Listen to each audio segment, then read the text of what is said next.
do you want out? I'll let you know.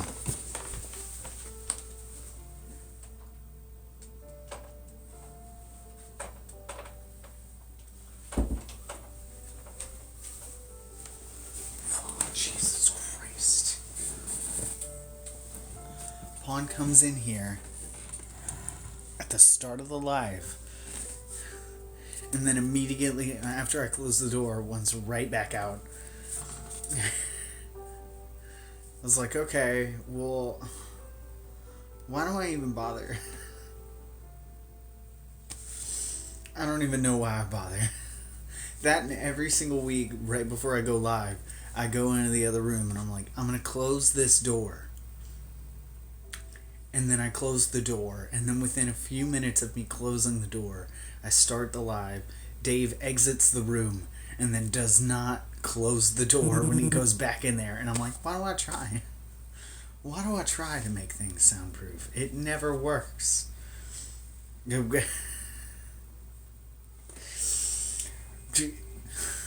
don't know. I'm just trying to create an immersive experience for everybody to enjoy the book. It never works. I feel like.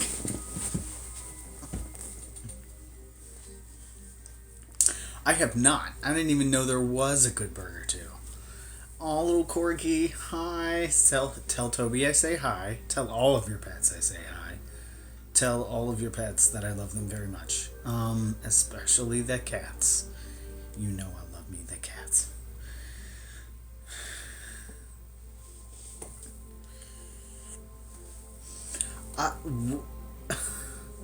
I'm sorry, I'm just trying to quantify a Good Burger 2. In my brain, it doesn't, like, do the right thing. I don't think. I'm going to have to look this up because how long has it been since the original Good Burger came out? Like, does anybody know?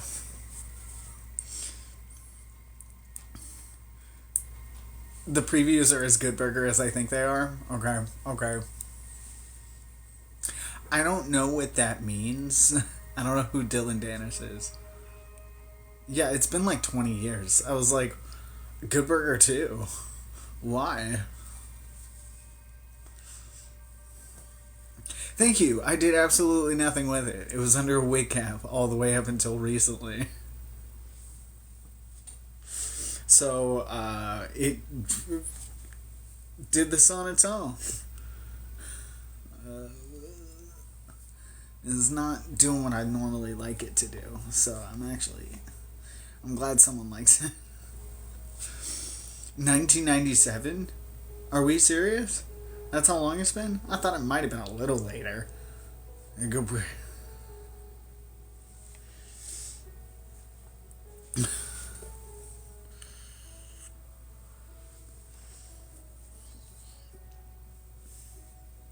gotta catch up on Doctor Who. I still have not finished Capaldi. I started Capaldi, never finished Capaldi.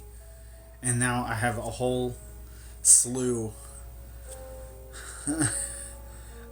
of I haven't seen. Yeah, I think I've seen like the first 2 episodes of Capaldi, and then I didn't get to finish any of Capaldi because streaming services are complicated.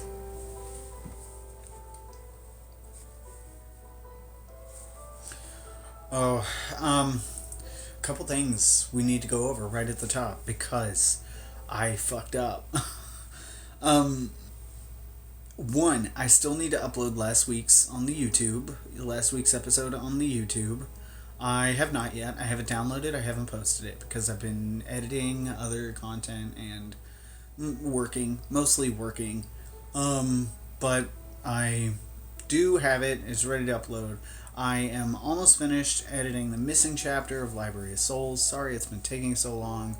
I have not really progressed in soundproofing this room. I should have, but I spent all day restyling a wig again, trying to get it where I want it. It's not doing what I want it to do. Probably because It was cheaper than I should have spent on it, and that's on me. I'm gonna sink more money into this. I should have sank more money into it anyway, but hopefully I can get... I am getting my Deckham cosplay ironed out. I am getting my Sharon cosplay ironed out, and I'm looking to get back into Johannes sometime soon. And I have loads of content to finish editing. I shouldn't really be shooting any more content, but I like shooting more content, so I'm gonna do what I want. On top of that, the game stream. I feel like everybody else kind of really liked watching Outer Worlds. I messed up, and I didn't delete the save file. It has an autosave feature, and it only has five save slots. I went back because I'd never done a playthrough where at the beginning, where you can choose between the cannery and the deserters. I always chose to divert power to the deserters, and I wanted to see what would happen if I diverted it to the cannery. And I went back, played a little bit, and then I was like, I'll just keep my save file separate from the stream file. So I went back and did that, and then before I went to go to bed, I checked. I went to go save it, and realized it had overwritten the quesadilla file. So I've been trying to get back. I redid the stats. I remember the stats. And I've been trying to get back to where we left off, but I haven't quite gotten back to where we left off. So we don't have to play Outer Worlds tonight. We can if you want us to. But I am back on Terra 2 and not on the Groundbreaker. So we will see. It's okay. I renamed him Quesadilla. He's got all the same stats. He looks the same, I think. I don't know I don't remember what I look like. It's similar at least. But we have a Quesadilla. He's there. He's just not quite caught up to where anyway. So there's that, and we can revisit our cult and Cult of the Lamb if you guys want. I don't want to break up the Quesadilla family. Quesadilla is going to be fine. Everybody's going to be fine. Quesadilla is still alive. We're just in an alternate universe. Quesadilla with very slight differences. So we're doing fine. I also figured out what I did wrong with the Groundbreaker camp, so that's a plus. McRed, the guy, I didn't realize they would attack me when I took the part that I needed for Groundbreaker to stop overheating. I didn't realize you're supposed to talk to McRed first and pay him, like if you pay him off, but otherwise they don't want you to take the part, apparently, and they're very attached to it for some reason. I don't think they actually have a reason, because he releases it very easily after you talk to him, apparently. But I didn't know that. I only talked to him about the bounty, and I got the lighter, and then I left, and then I went and took the part, and then they all got mad at me and started attacking me. But if you do that, they don't attack you. So we can change that if we wanted, because that was a really shitty fight. So yeah, we'll do that. If you guys are cool with it, we can revisit Outer World, or we can do that next week when I catch up to where we left off. Up to you guys. But either way, those are just the things that I needed to cover right off the bat. I feel bad about it. I'm very sorry. I'm just not gonna play any. I'm just gonna go into it fresh. Only keep the stream save file. Because unfortunately I could not recover the Quesadilla file. So I'm just going to be safe, just to be safe. I'm not going to play it unless I'm streaming. So that, and I absolutely cannot stay up as late or as early, whichever way you want to view it, as I did last time. I was up until almost 10 a.m. the next day. So that was not great for my sleep schedule. I say as though I have a great sleep schedule, but we can't do that again. I don't pressure me into it because I'll probably stay up because that's what I would love to do is stay up and play video games all the time. And the excuse I tell myself is that I'm not gonna fall asleep anyway. But if I don't ever try, I'm definitely not going to. So I should try and sleep earlier. I have things I need to do tomorrow because next Sunday is Christmas Eve. This upcoming Sunday is Christmas Eve. So I hope you all have a happy holiday, but I have to work every day up until Christmas Eve, including Christmas Eve. So I will have no chance to get any of the things that I need to get done before Christmas done before Wednesday is my last shot at it, right? So I absolutely cannot stay up as late as we did last time. So that's on me, but I will not be making that mistake again. Thank you for understanding. But we'll come to a decision. That's why I quit before that.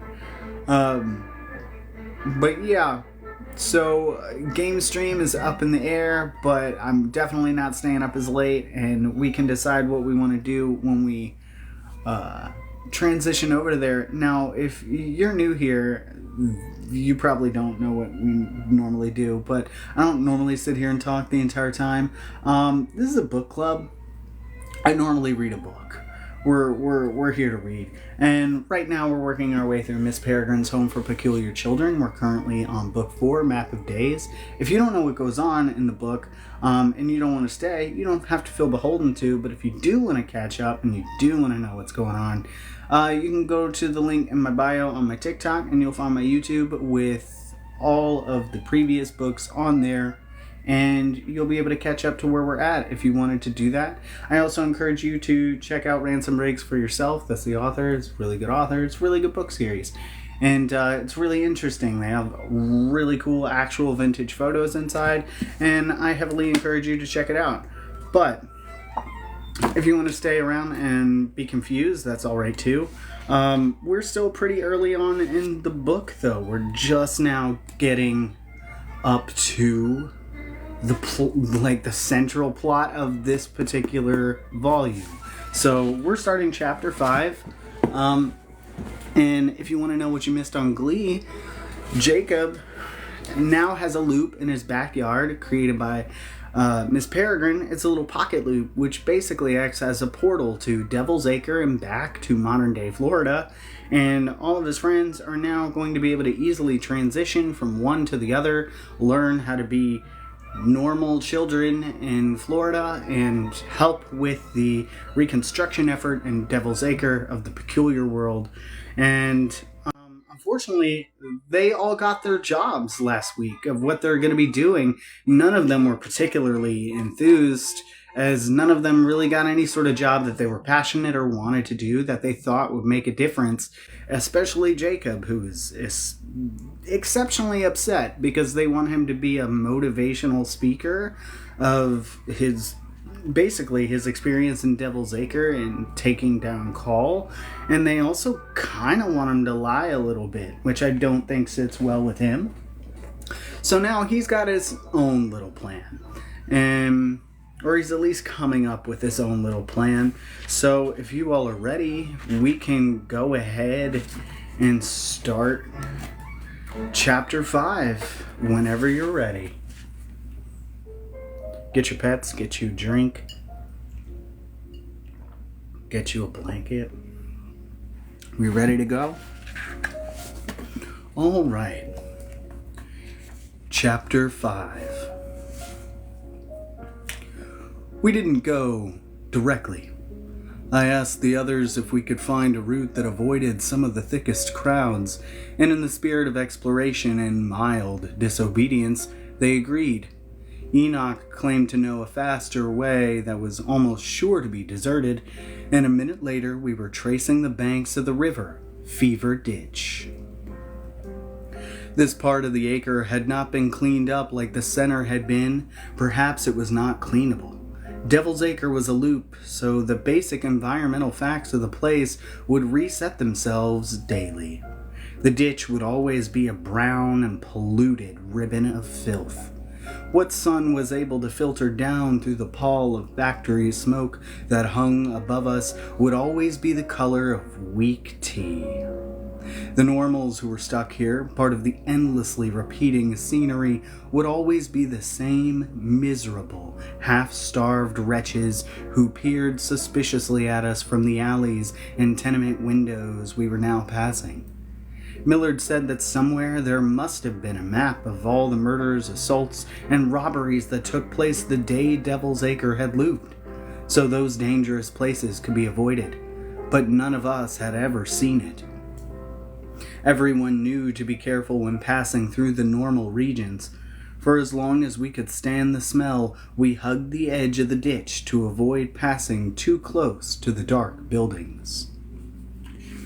When they were not glancing nervously around them, my friends discussed their new assignments. Most of them sounded disappointed. A few sounded bitter.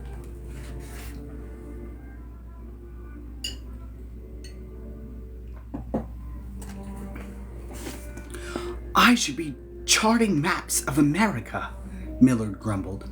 "Perplexus Anomalous is head of the blasted mapping department now. If the Imbrans don't think they owe us anything for all we did, he surely does." "Then you should appeal directly to him," said Hugh. "I'll do that," Millard said. Enoch, once his initial excitement had worn off, had realized that his job in the Dead Letters office was about 5% dead rising, 95% filing. "How can they stick us with grunt work after what we pulled off in the Library of Souls?" he said. "We saved the Imbrans' hides. They should either let us have a nice long holiday or give us shiny jobs with loads of underlings beneath us." "I wouldn't say it precisely that way," said Horace. "But I agree. Assistant to the Anachronist in the Costumes Department, I should be advising the Imbran Council on strategy. At the very least, I can see the future, for Bert's sake." "I thought Miss Peregrine believed in us," said Olive. "She does," said Bronwyn. "It's the other Imbrans. They don't know us as well." "They're threatened by us," said Enoch. "These assignments, they're meant to send a message. You're still just peculiar children." Emma sidled up next to me, and we trudged side by side.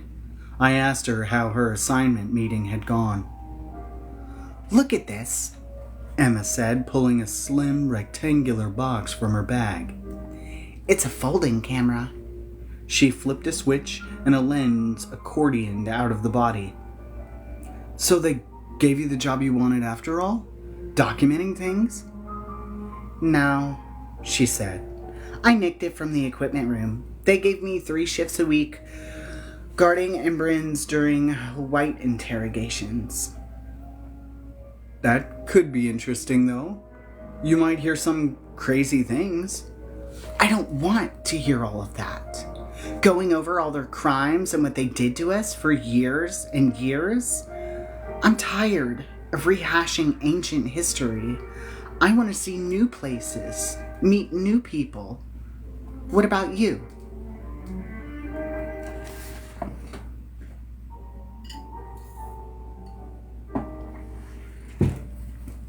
"Me too," I said. "I mean, what about your assignment? I'm dying to know what they gave you. Something amazing, I'm sure." "Motivational speaker," I said. "What the devil is that?"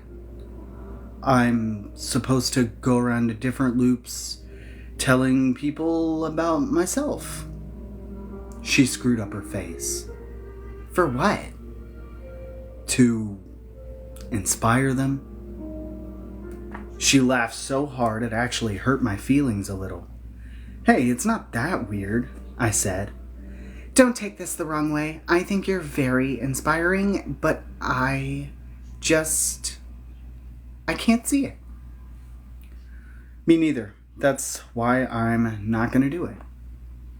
Really? She said, impressed. So what are you going to do? Something else. Oh, I see. Very mysterious. Yep. You'll let me know. I smiled. You'll be the first. I didn't want to keep Emma in the dark about my plans. I just didn't exactly have plans yet. Only a certainty that something would bubble up. And then something did. There was a noise from the river, a splash followed by a loud drawing of breath.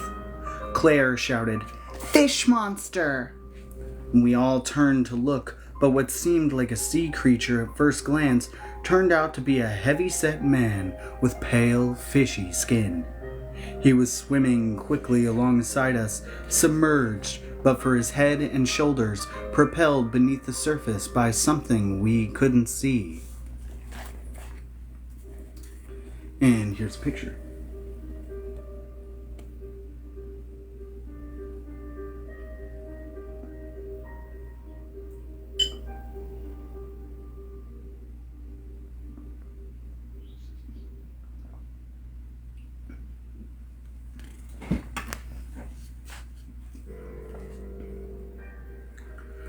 "Oh there," the man called out. "Young people, halt!" We walked faster, but somehow the man was able to match our speed. "I just want to ask you a question." "Everyone stop," said Millard. "This man won't hurt us. You're peculiar, aren't you?"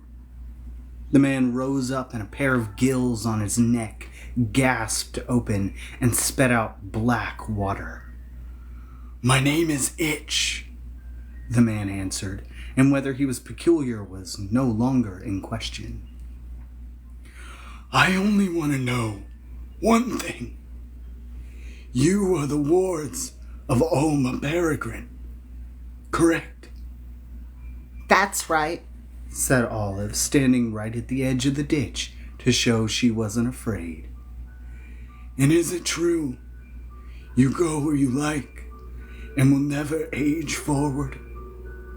That your internal clocks have reset?"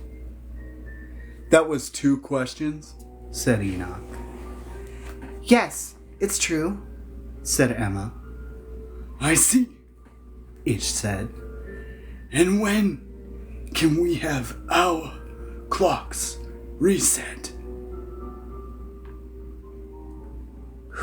Who's we?" asked Horace. 4 more heads popped up from the water around him. 2 young boys with fins on their backs, and an older woman with scaled skin, and a very old man with wide, fishy eyes, one on each side of his head. "My adoptive family," Itch said. "We've been living in this cursed ditch and breathing its polluted water for far too long. Time for a change of scenery," the fish-eyed man croaked. "We want to go somewhere clean," said the scaly woman. "It's not that easy," said Emma. "What happened to us was accidental, and it could have killed us." "We don't care," said Itch.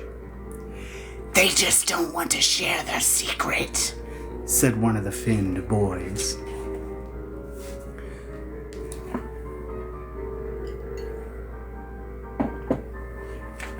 "That's not true," said Millard. "We aren't even sure if the reset could be recreated. The Imrans are still studying it." "The Imrans," the woman spat black water from her gills. "Even if they knew, they'd never tell. Then we'd all leave their loops, and they'd have nobody left to lord over." "Hey," Claire shouted. "that's a terrible thing to say." "Downright treasonous," said Bronwyn. "Treason!" shouted Itch, and he swam to the edge and pulled himself onto the pavement.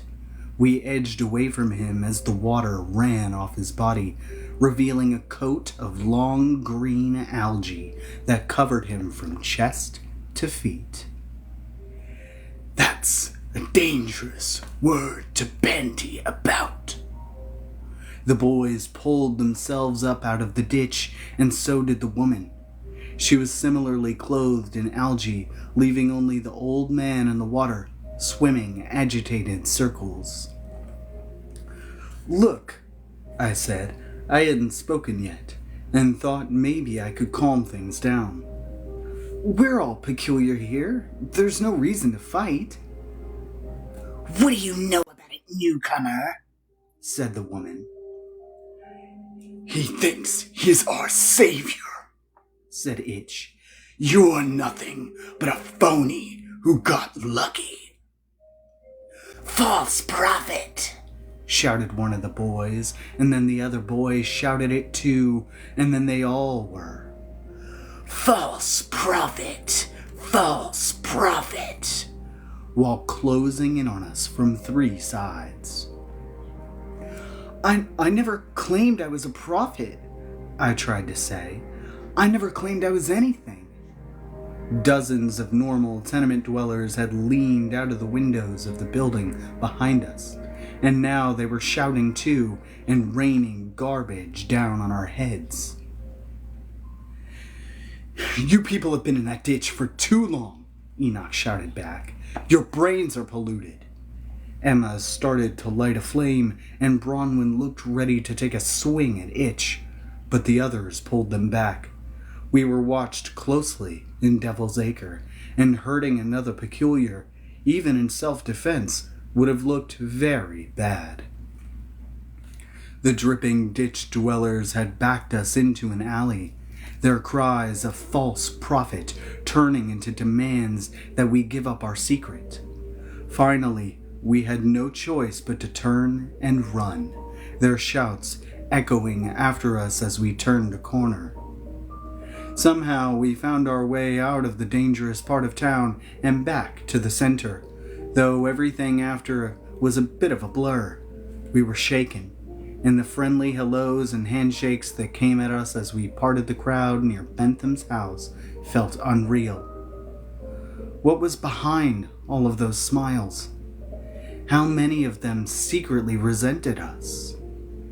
Then we were in the Panlupticon, getting waved through peculiar customs, plodding quietly up the stairs and down the long hall, everyone silent in their own heads.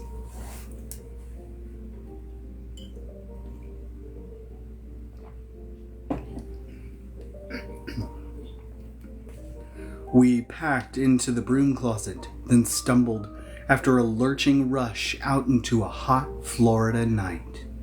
Faint steam rose from the shed's peaked roof, accompanied by a light hissing sound, like a hot engine cooling down. "Ozone," said Millard. 22 minutes, 40 seconds. Miss Peregrine was standing in the yard, arms crossed. "Is how late you are." "But, miss," said Claire, "we didn't mean to..."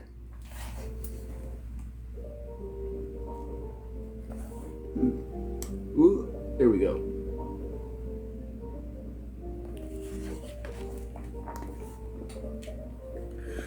"No one say anything," Emma hissed, then louder. "We tried a shortcut and got lost." We stood there in the yard, exhausted, still freaked out from our encounter at the ditch, and endured a lecture about punctuality and responsibility. I could hear my friend's teeth gritting. Once she'd made it over abundantly clear that she was disappointed in us, Miss Peregrine assumed bird form, flew to the top of my roof, and perched there. "What just happened?" I said in a low voice.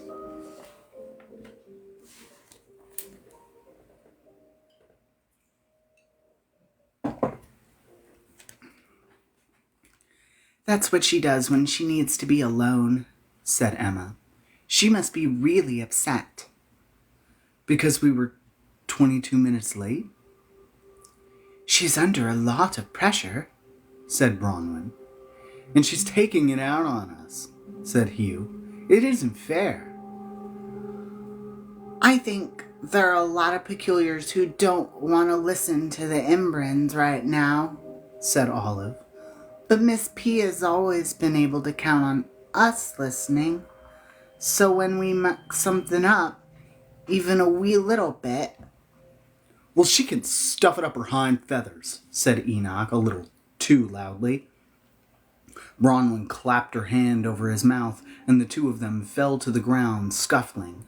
Stop it! Stop it!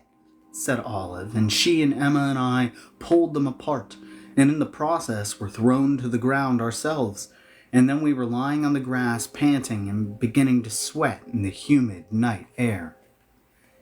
This is so stupid, said Emma. No more fighting amongst ourselves. Truce, said Bronwyn. Enoch nodded, and they shook on it.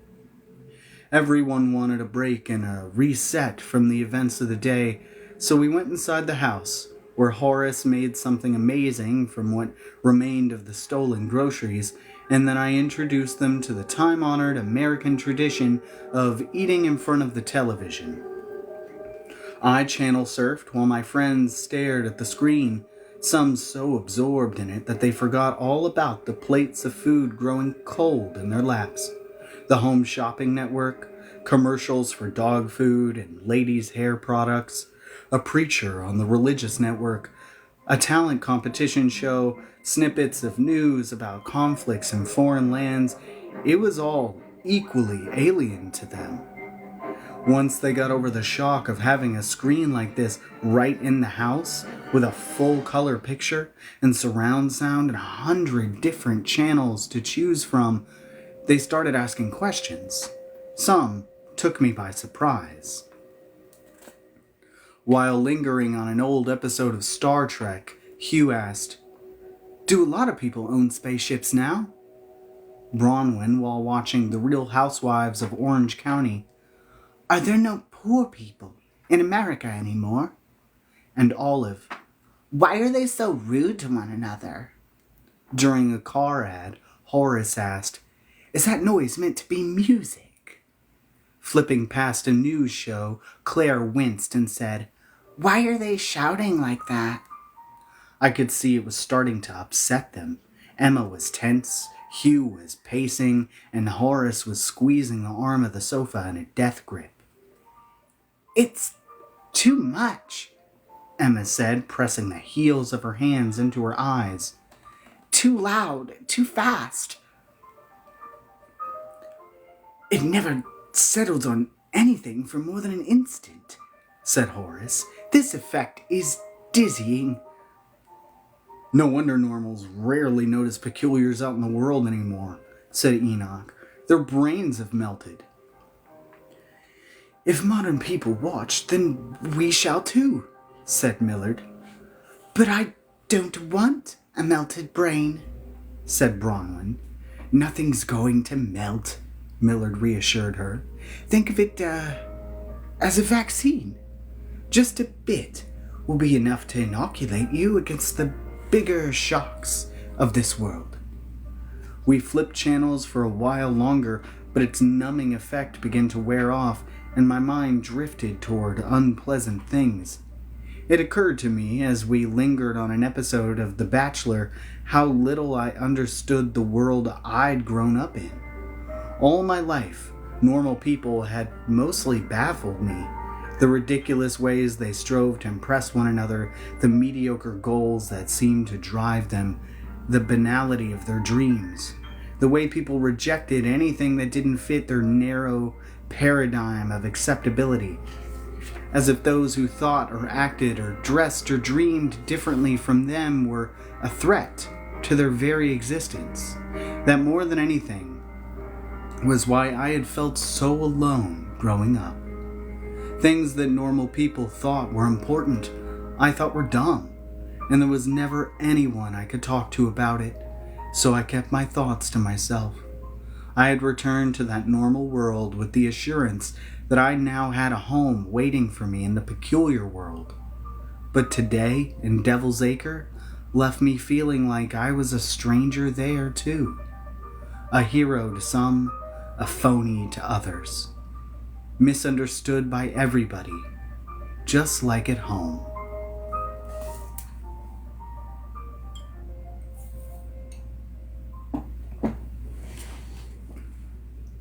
Oh, cute. I was trying to explain The Simpsons and succumbing to a deep sleepiness. It had been a long day.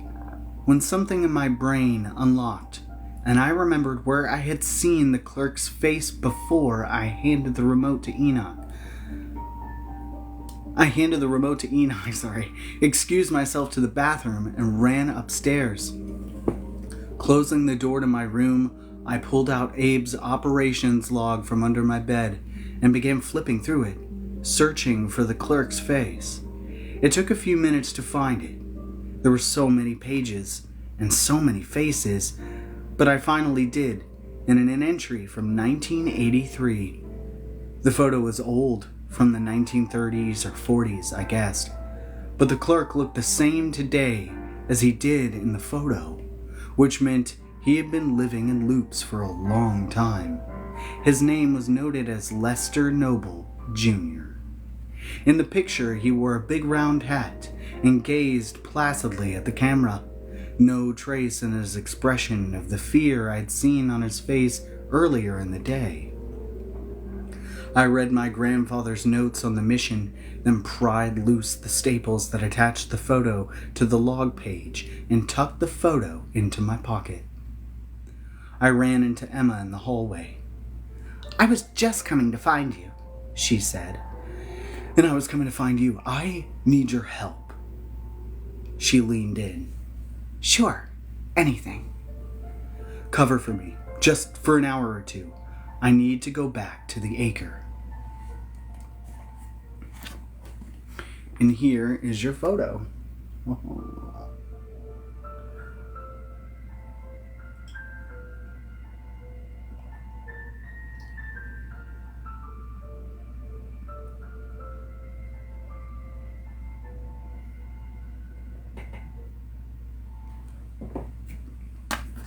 I like that they include those.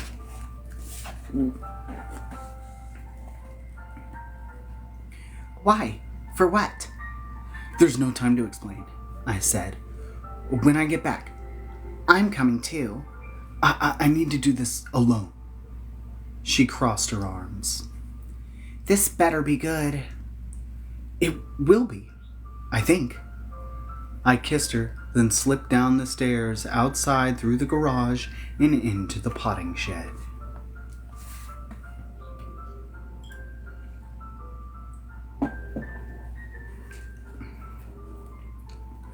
When I got back to the lobby of the ministry building, he was gone.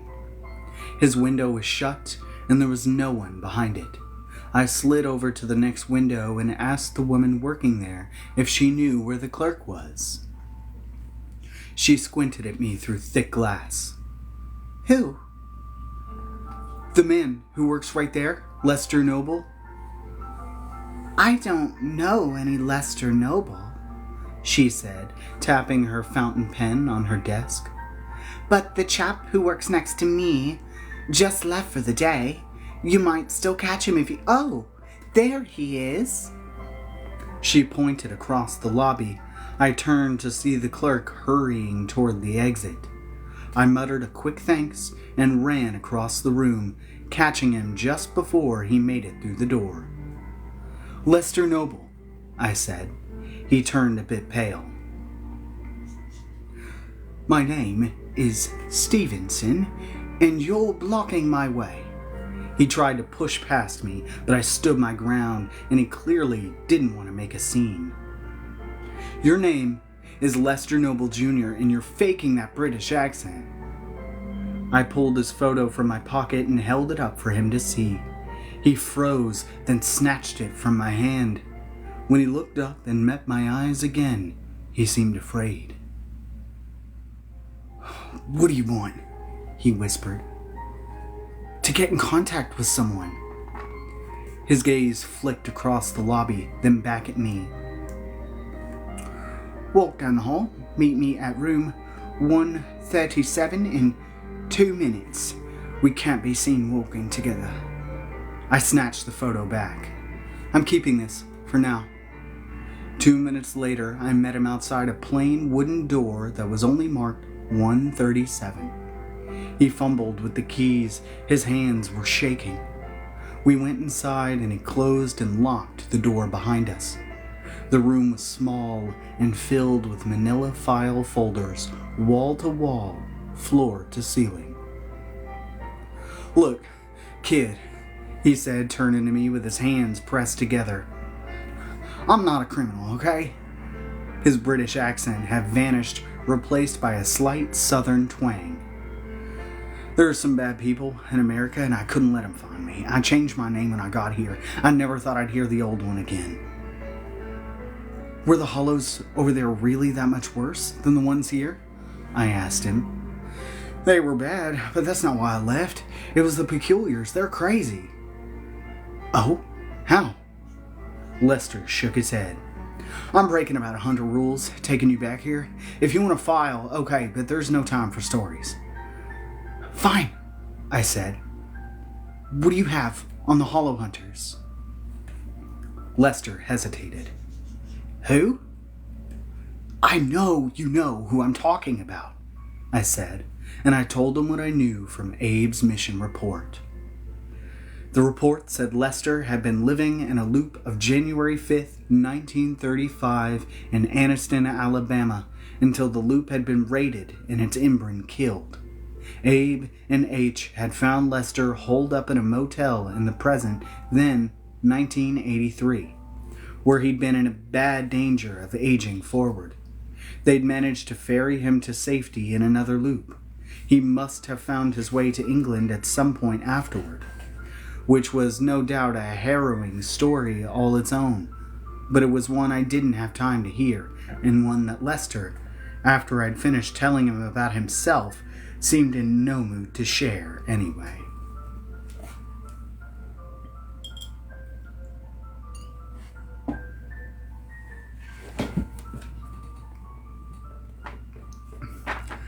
"How do you know all that?" Lester said. His whole body had gone rigid, like he was steadying himself for bad news. "It was my grandfather," I said. "He told you? About me?" His voice was rising steadily. It seemed I'd really spooked him. "Not as such," I said. "Look, there's nothing to worry about, and there's no need to go into too many details. I'm not here to dig up bodies from your past. I just need to get in touch with the one called H. You spent time with him. You work here in the inner sanctum." I tumbled my hands, a gesture meant to imply the connection. "You're my best bet." He sighed, and I saw him relax a little. He folded his arms across his chest and leaned against one of the shelves. "They didn't leave me their business card or anything," he said, "and even if they had, that was a long time ago. I was hoping there might be something in your files," I said. "The Imbrins must have had some way to get in touch with them." "So, why don't you go?" asked the Imbrins. Now he was getting a little too comfortable.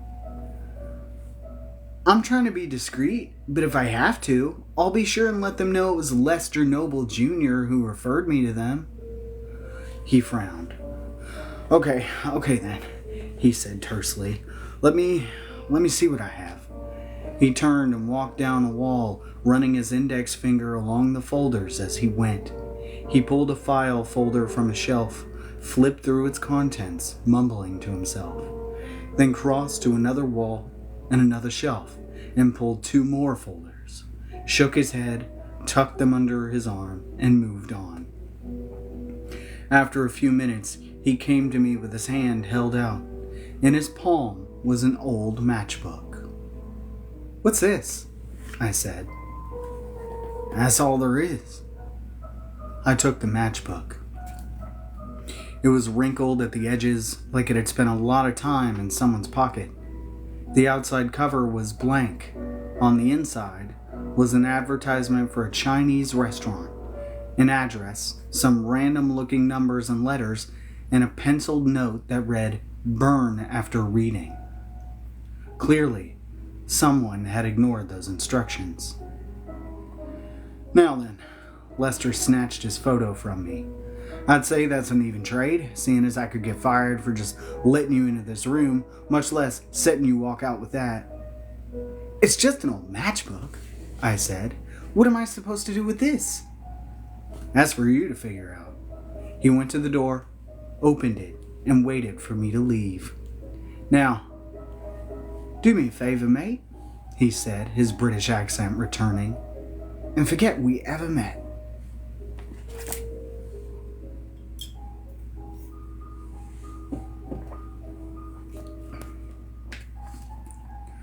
I crossed the acre in such a rush and with such focused intensity that even those people who recognized me didn't have the nerve to stop me.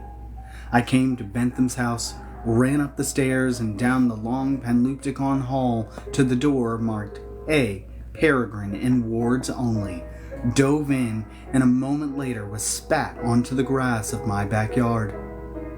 I stood, dazed for a moment in the warm night, listening to the crickets and frogs harmonize as TV light flickered from the windows of my living room. Miss Peregrine wasn't perched on the roof anymore. No one had seen me return. I still had some time to myself. I crossed the yard to the dock, walked to the end of it, and sat. It was the only place I could think of where I'd been assured some privacy, and if anyone came to check on me, I'd hear their approach. I took out my phone and the matchbook and set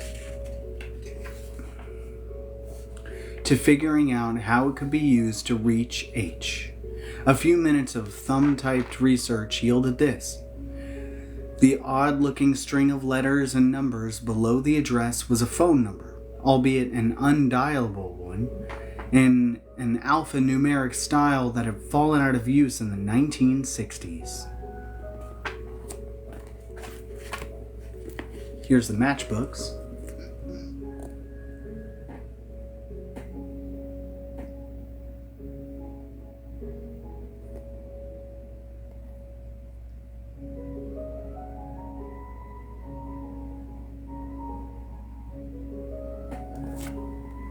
Sorry, my hand's all shaky.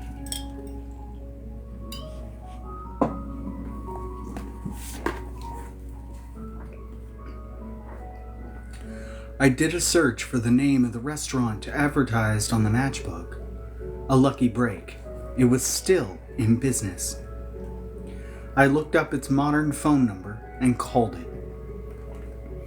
I heard a series of clicks like the call was being routed through some foreign exchange. Then it began to ring, maybe 10, 12 times, until a gruff male voice finally answered. "Yeah." "I'm calling for H. This is..." The line went dead. He'd hung up on me. I called back.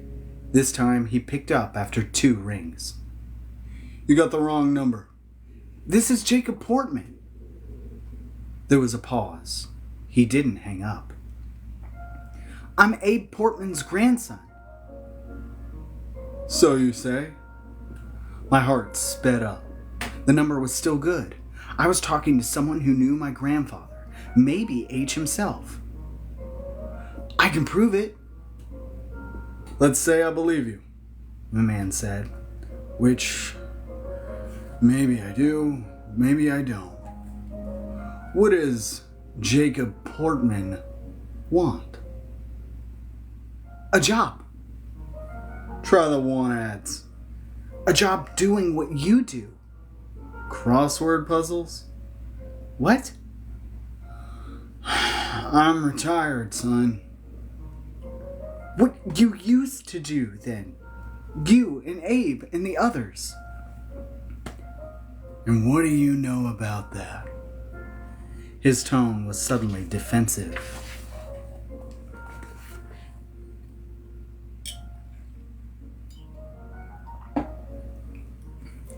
I know a lot.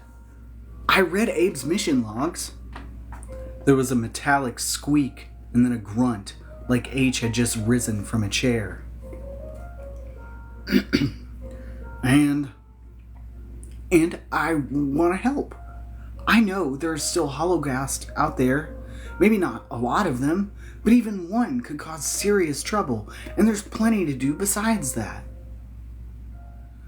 That's charitable of you, son, but we're not in business anymore. Why not? Because Abe died? Because we got old. Well then, I said, feeling a surge of confidence, I'll start it up again. I have friends who can help too, a new generation. I heard a cupboard slap shut, a spoon tinkle in a cup. You ever see a hollow in person? He asked. I have, and I've killed them. Is that right? You didn't hear about the Library of Souls? The battle for Devil's Acre? I'm not exactly up on the latest current events. I can do what Abe did. I can see them, control them too. You know, he sipped a drink loudly. Maybe I did hear something about you. You did? Yeah, you're raw, untested, impulsive. And in our line of work, that gets you killed real fast. I gritted my teeth, but managed to keep my voice even and calm. I know I have a lot to learn, but I think I have a lot to offer, too. You're serious, huh? He sounded both amused and impressed. I am. All right. You talked yourself into a job interview. This wasn't it? He laughed. Not even close. Okay, well, what do I... Don't call again. I'll call you. The line went dead. I got it. Myself in the nose.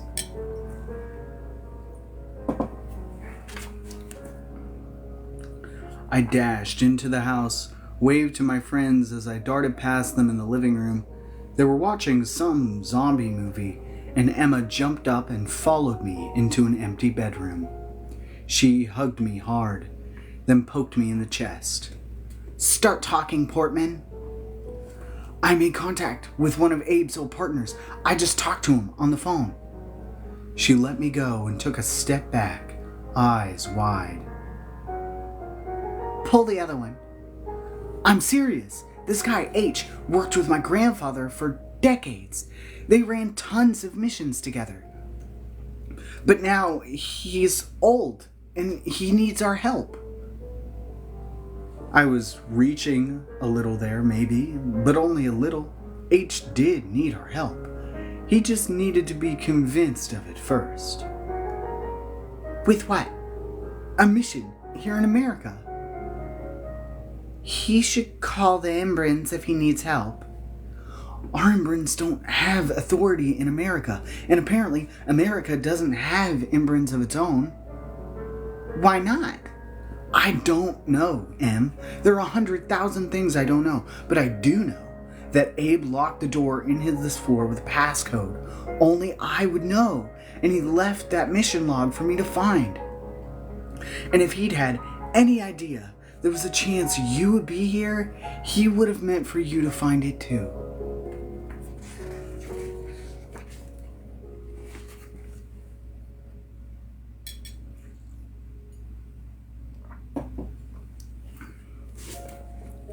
She looked away, wrestling with something.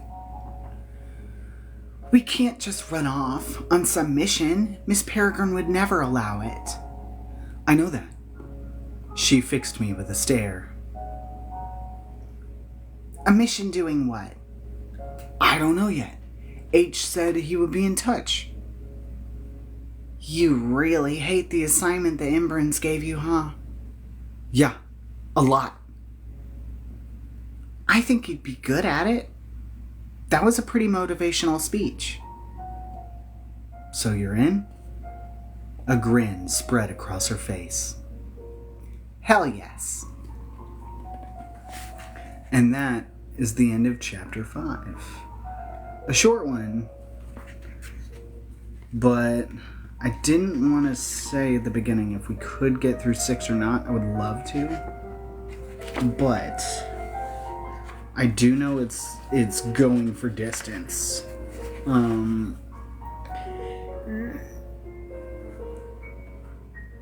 It would be like 40 something pages. And I also knew that I was going to do weird voices for fish people. And I wasn't sure how I would feel about doing weird voices for fish people. But I was attached to the way that I did it. And I was like, I could do a different one, and then it wouldn't be as hard on my throat. Hold on. I can't go the distance. I gotta go to work. And I'm out of water. I guzzled this after the fish people thing. I should stop calling them fish people. Hold on.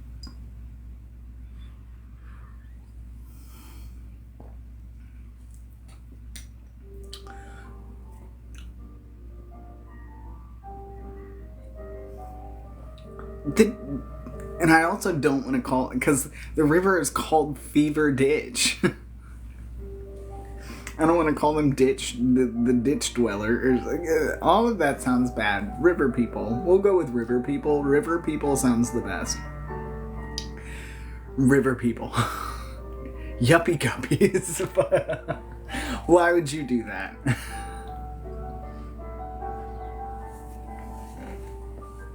Oh my goodness. But yeah, because I was like, well, I gotta give them some kind of fucked up voice, because they're active fish people, river fish people that have been breathing in pollution for an indeterminate amount of time, probably decades. They have a whole 2 generations at least of people, possibly 3. We don't know how old that older guy is. So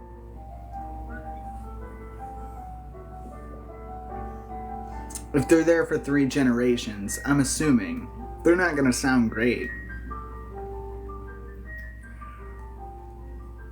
Oh, yeah. And they're also not going to be in the best shape if that's what they're breathing in. So I did a really fucked up voice, and now I'm regretting it. I was like, man, I should probably not do that. And I was like, but I'm definitely not going to be able to get through 60 pages. I am probably going to make tea after this. I didn't know.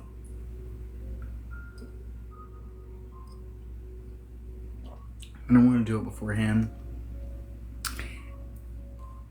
Hi.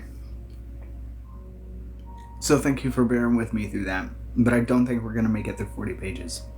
Or at least, even if you all can make it through 40 pages, I couldn't make it through 40 pages.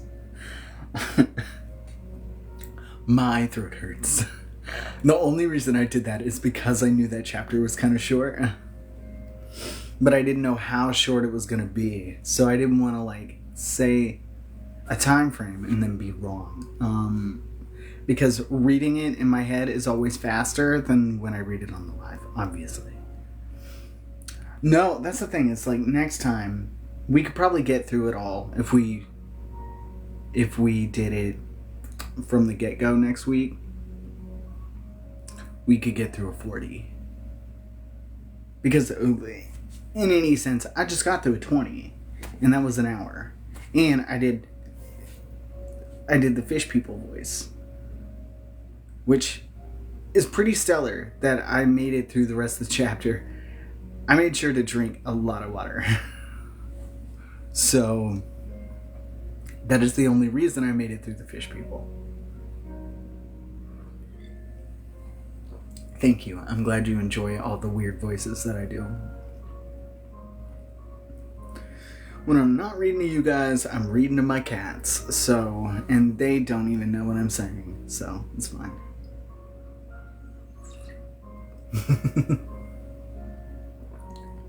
Thank you, I appreciate it. I wish I had more time to do all this shit all the time. Even if I had to edit all the time, it'd be so worth it if I could just do this full time. If I could record audiobooks full time, that would be my jam. My whole jam. They'd just be happy you're talking to them. That's probably true. Pond will leave, but I feel like Spike would stay. Nancy would just have no idea what's going on. She'd just be in the corner like, I just came here to nap. Like, I don't know what you're doing. But Spike listens to me when I tell him about my book characters. No. I just want to read books to people. I just like reading books to people. I would do that every day. If I could do that every day and get, like, make a decent living out of it. I mean, I try, and I make enough through a lot of the other recordings and stuff that I'm paid to do. But I am taking a bit of a break from doing stuff I don't like to work on Grandmaster of Demonic Cultivation, and that is really helping my motivation to do things, honestly, because I really like that series. And I haven't had to do something lame for like a while, so, and that's mostly what I end up doing is I accept projects, I get paid for them, but I hate the project. Like, none of it interests me. But if I could read fiction all day, lock it. Imagine if you could hire an editor and just lock yourself into a mic. I would do that. I would do that. I already, like, lock myself in a closet pretty much when I record anyway. It's under the desk, but same diff. It's a fun time.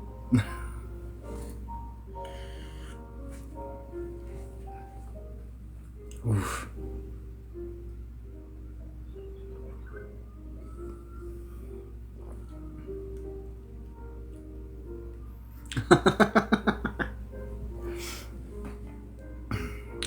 I would have to also be able to get raw data to you, and it would take up so much raw data if I would have to send it to you like chapter by chapter. I don't even know if it would work. We could try it. If you wanted to help me edit, oh my god.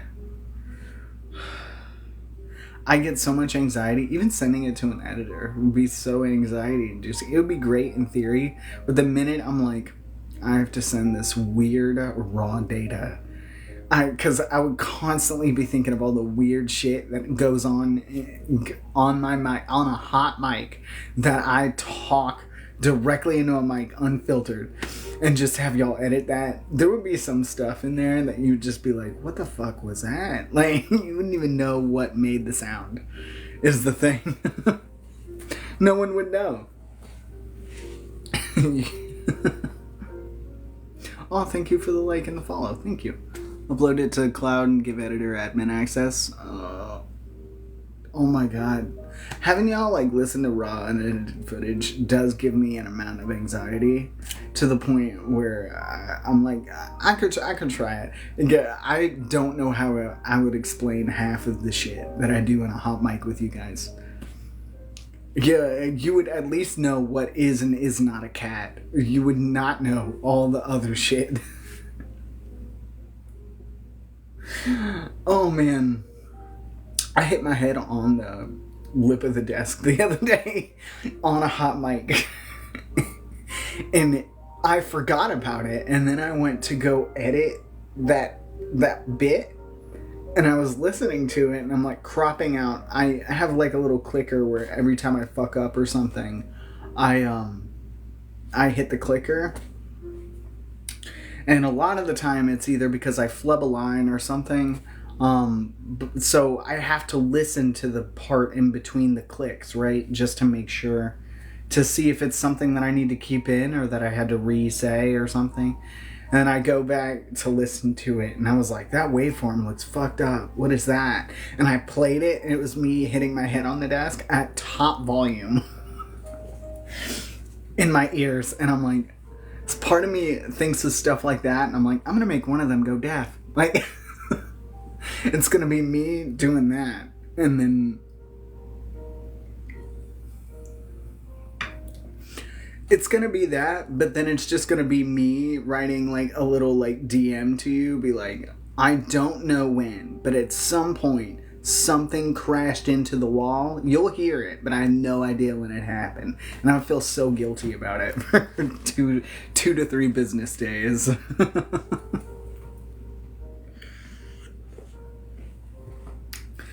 But man, if I could just read all the time, that'd be the dream. I've been doing nothing but reading Baccano.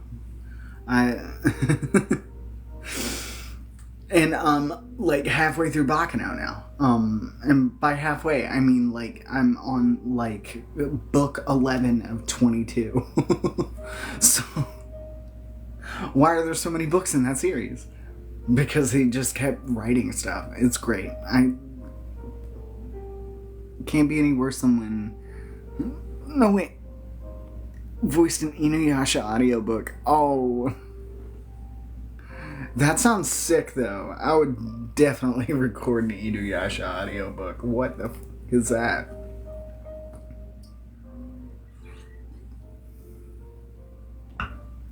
There's just not enough hours in the day. I go to, like, do stuff.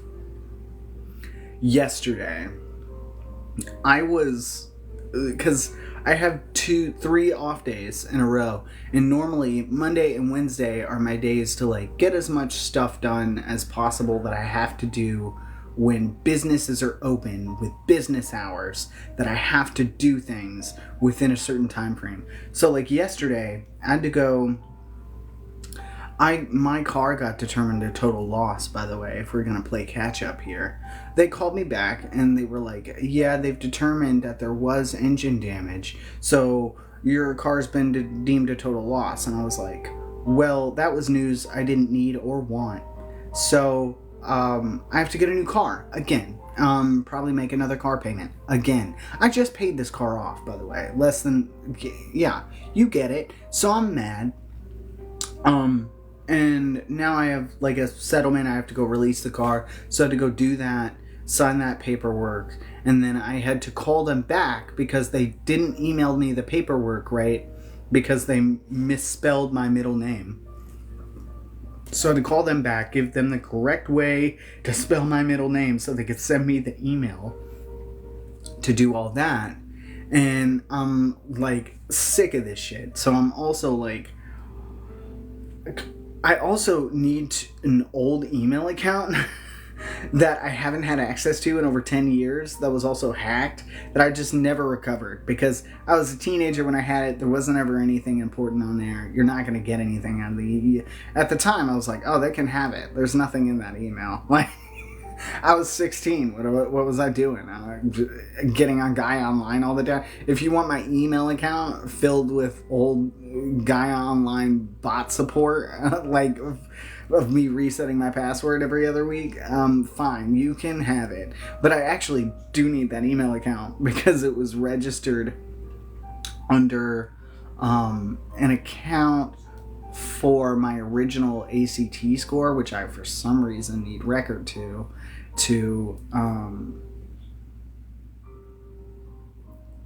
because with my name change it isn't accepted. Anyway, whatever, it doesn't matter. There's a whole rigmarole behind it. So I'm on customer service I'm trying to call customer service for 3 different places while I'm doing my like daily workout routine, and then I have to go Dave comes home, I'm literally like doing weighted lunges while on the phone waiting for someone from customer support to pick up the phone. And he was like, what are you doing? And I was like, I can't get into this with you.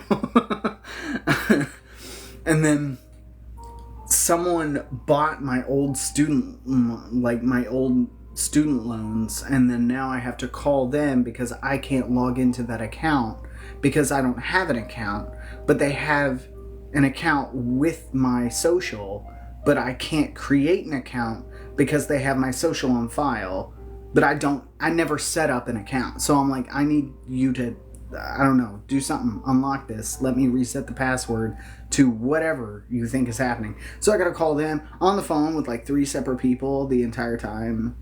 And I'm like, I don't even know what to do about this. And then I have to go run all the errands, and I didn't even get to do all of them. And then I have to do the rest on Wednesday. So then Tuesday is like my day to do all my things that I want to do. Like make content, edit content, and try and soundproof this room at some point. And I can record a lot of the time when I get home from work at night. I'll just record in the middle of the night. Like, because then everybody's quiet. I don't nearly have to work about... It did. It did. That is exactly who bought it. And now I gotta access that, and I don't know how. Anyway. Cool, good to know. So... Yeah, rip me. So I normally can like record and like edit stuff at night. Like that's not a time frame thing. So I'll do that throughout the week. Whenever I get off work, I have a few hours to where I'm like sort of like, okay, get this done and this done and this done. So it's pretty much limited to the amount of things that I can get done between work and sleep on every work night. And I'm like, I could get so much done if I didn't have to go to this dumb job. But I do have to go to my dumb job. And it's eating up all my gas, and now I don't have a car. So...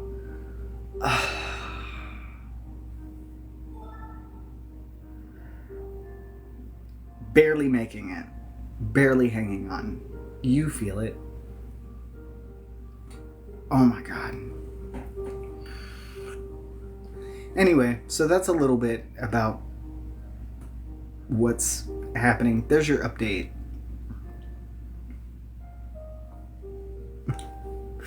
Alright, well, do we want to do cat facts before we go, or what are we doing?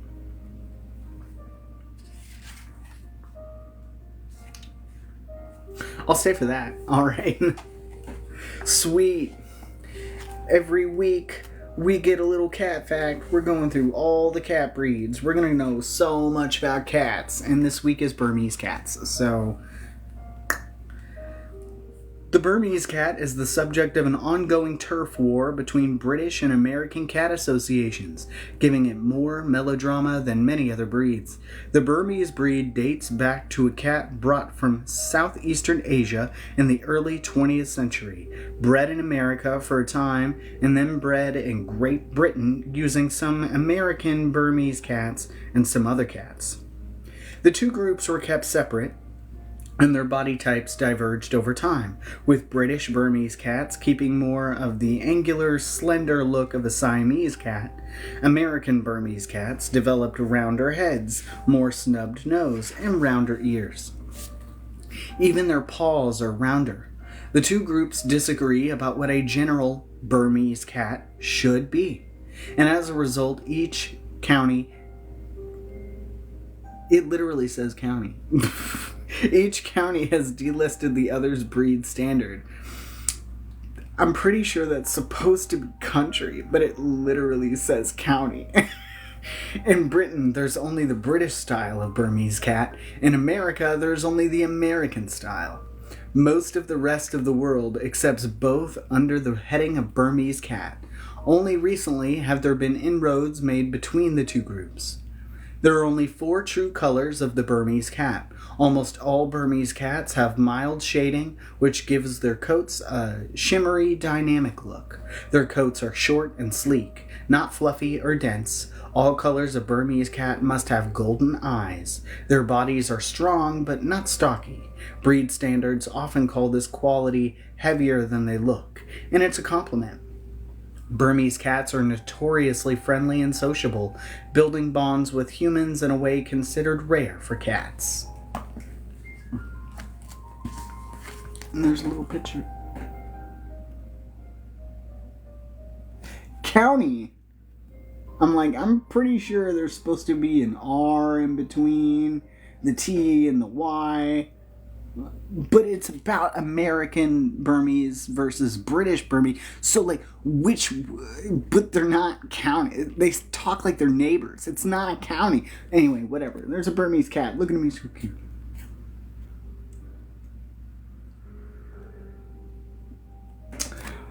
Adorable. But it's about, if it's talking about like a British style versus an American style, it just makes sense. Each country, like if there's a different breed of Burmese, whatever. I don't know. Was it written when we were still part of the Commonwealth? I don't think so. I highly doubt it. From some of the other content that I've seen in this book, no. No. Yeah, no, the copyright is 2021. It's definitely not. So it's like, why does that say county? There is that episode of Futurama, though.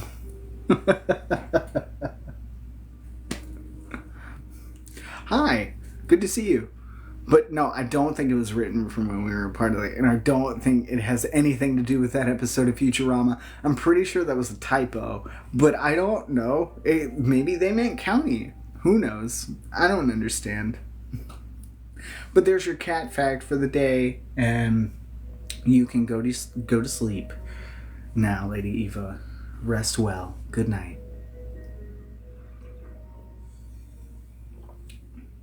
I also think we need to start coming up with a game plan of what we're going to do for the video game stream tonight. Because, like I said, more than happy to play Outer Worlds. Totally chill with it. I don't have Slime Rancher. You have Slime Rancher. There's a disconnect here happening. I don't have Slime Rancher. And I don't have the money to get Slime Rancher right now. I did just sink a lot of money into some cosplay stuff I have coming in, and I do not have that. And I also played it. But then I'll have your. Are you telling me you have a physical copy of Slime Rancher? Because that's what. Otherwise, I'm taking your Switch, and you're gonna play my Switch? What are we doing? Are we swapping switches? Switch. I didn't think so. So, how are we gonna do that? I'm just assuming you also want to play your Switch while I'm playing my Switch. Because that's what we do. That's kind of our thing. We like game next to each other. Sometimes you're knitting.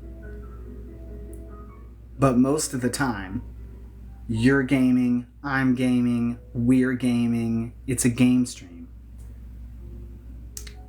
And so, if you want to swamp, we can't. I'm going to tell you, I don't know. All the games that I have, you already have, I think. There might be some mild exceptions, but I don't know.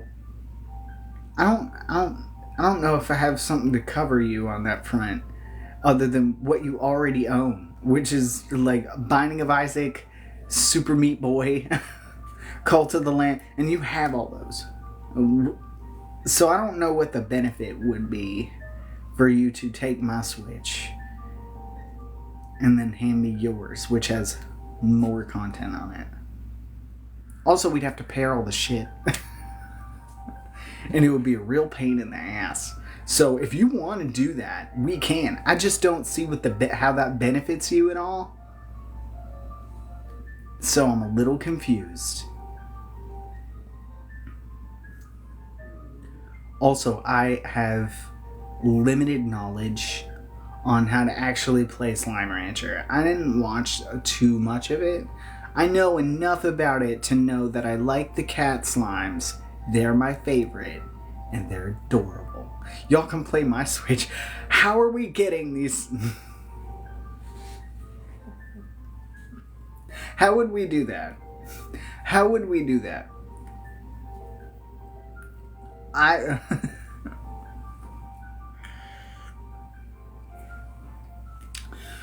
We can also check in on our cult if you guys wanted. We have Super Meat Boy. We can continue to die on Super Meat Boy. I can retry Binding of Isaac. I had a little bit teleporting, obviously. Of course. Why didn't I think of that? Of course, we'll use the teleporter in the closet. That's obviously what we'll do. Thanks, Coriander. I don't know how I didn't think of that. I really appreciate it. Forgot I had one. Sitting in the closet the whole time. Forgot all about it.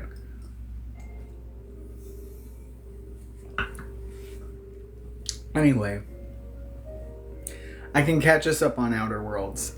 I feel confident that I can do that by next week, if you all want to wait until I get there. If you don't, I can play up to I know I can get back to the point on the Groundbreaker. I know I can.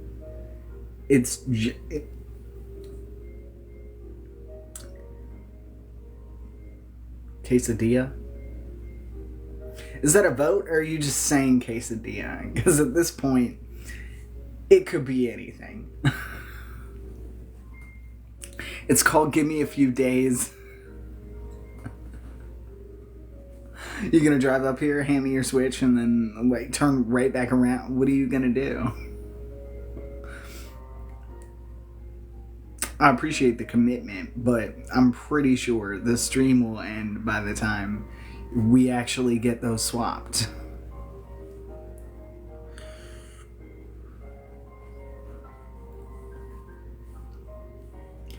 But it's up for you. It's y'all have a vote.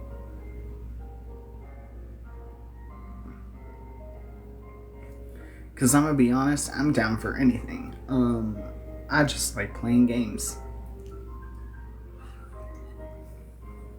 And I don't get to do it for nearly as long as I would like to. Sometimes I wish Tuesday exclusively was about 36 hours. Could do that on a 24-hour game. If I could do a 24-hour game night, dude, that would be so fun. Dude, I would have to snack, though. We would have to snack. There's no way. Oh, my humidity is low. Oh, dang it.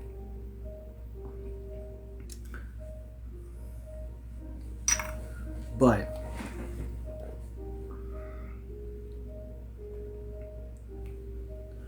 do we want just double up on the caffeine? Not a problem. No. I do still.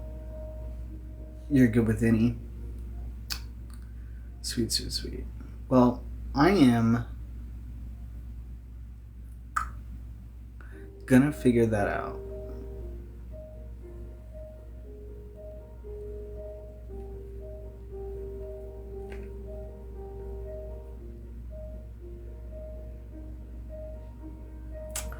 Roll a dice. Do you remember the last time we rolled a dice? One, I dropped one on the floor, but unrelated. We also killed the power. Killed the power to an entire town last time I rolled a dice.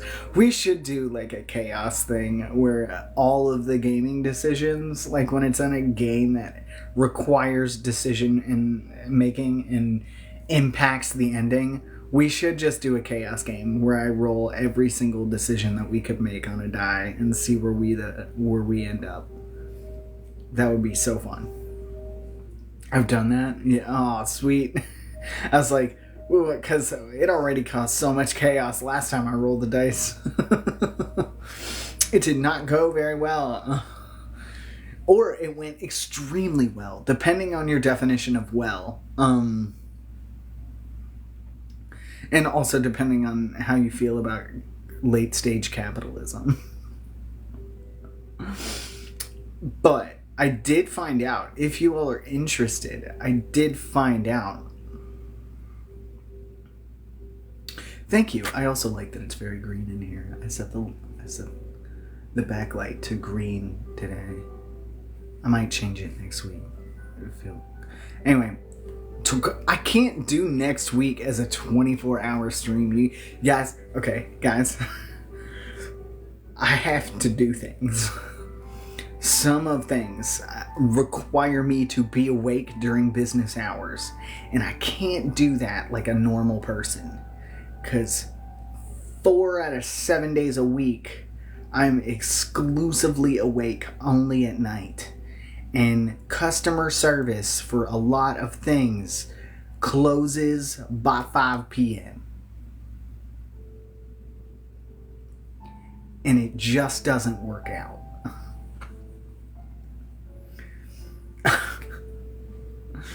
There's just no way.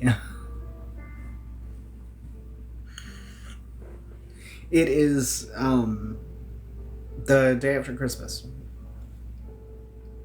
Next Tuesday is. Because Sunday is Christmas Eve, Monday is Christmas Day, Tuesday.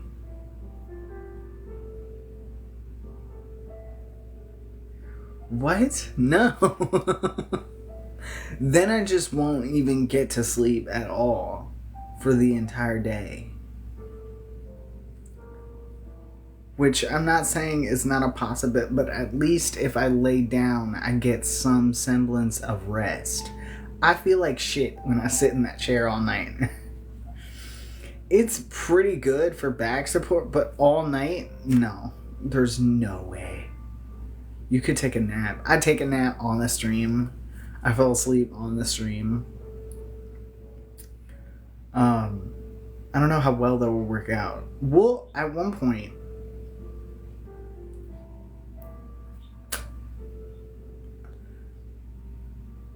I will look into doing a 24-hour game stream. We will see how it goes.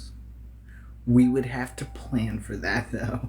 I would have to request off on, like, the Thursday, just so I have a chance to, like, write my sleep schedule afterward. But I'll look into it. I need the date I'm going to request it off. Okay, I will, and it's definitely not going to be next week. I have to request off at least 2 weeks in advance.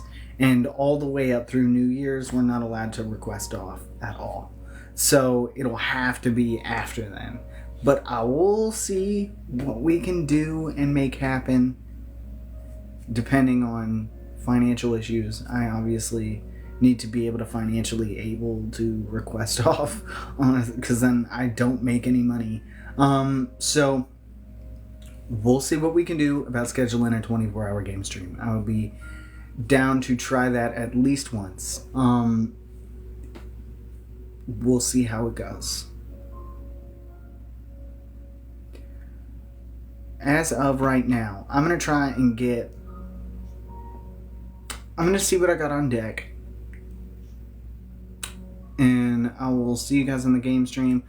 I might leave Outer Worlds until next week, depending.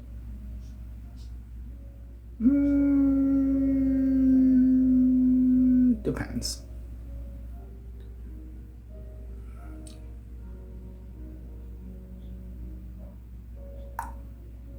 I can catch us up. Okay. I keep thinking that. I'm like, we could catch up, though. We could catch up. We could do it. And I'm like, stop it. And I'm like,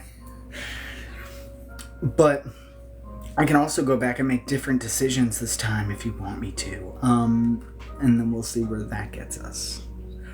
Because I gotta say, since I'm back on Terra 2, I could reroute power to the alternate place, and you all can see that resolution, because that one's wild.